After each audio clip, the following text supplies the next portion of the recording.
Hello live சமையல் viewers, இன்றைக்கி நான் இந்த கப்பில் 3 கப்பு பச்சரிசி எடுத்திருக்கேன் ரேஷன் ரைஸில் அப்பம் ரெசிபி பண்ணுறதுக்கு.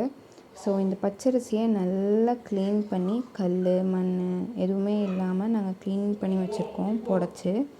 ஸோ இந்த அரிசிக்கு நாங்கள் 3 கப்பு நாங்கள் இதை எடுத்து ஊற வச்சுருக்கோம்.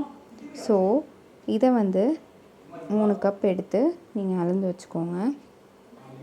இது கப்பில் இதே கப்பில் 1/4 கப்பு உளுந்தும் அண்டு 1/4 கப்பு புழுங்கல் அரிசி ரேஷன் புழுங்கல் அரிசியும் நீங்கள் அதோடு சேர்த்து மிக்ஸ் பண்ணி ஒரு 4-5 வெந்தயம் போட்டுக்கோங்க.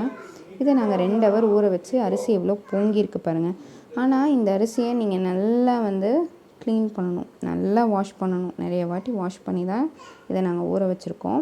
ஒரு 7 டைம்ஸ் வாஷ் பண்ணுங்கள். இது கூடவே 1 கப்பு நல்லா வடித்த சாதம், ஆறின சாதம், இதை எடுத்து நீங்கள் வச்சுக்கணும்.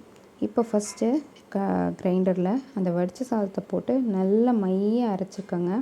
கொஞ்சம் தண்ணி விட்டு கூட நீங்கள் அரைச்சிக்கலாம். அரைச்சதுக்கப்புறம் தான் நீங்கள் நம்ம ஊற வச்ச அரிசியை அரைச்சிக்கணும், போடணும். இப்போ அது நல்லா மைய அரைஞ்சிருச்சு. இப்போ நம்ம ஏற்கனவே ஊற வச்ச ரேஷன் பச்சரிசியும் அந்த உளுந்து, இப்போ நம்ம அந்த அரிசியை போட்டு நல்லா அரைச்சிட்டு இதை ஒரு நல்ல பேட்டராக நீங்கள் வர வரைக்கும் ஒரு 20 மினிட்ஸ் அரைச்சா போதும். அரைச்சி எடுத்ததுக்கப்புறம் அதோட கன்சிஸ்டன்சி இப்படி தான் இருக்கும். இதை ஒரு கண்டெய்னரில் நீங்கள் மாற்றி எடுத்து வச்சுருங்க. இதை நம்ம நாளைக்கு லைவ் சமையலில் பார்க்கலாம், ஆப்பம் ஊற்றுறத.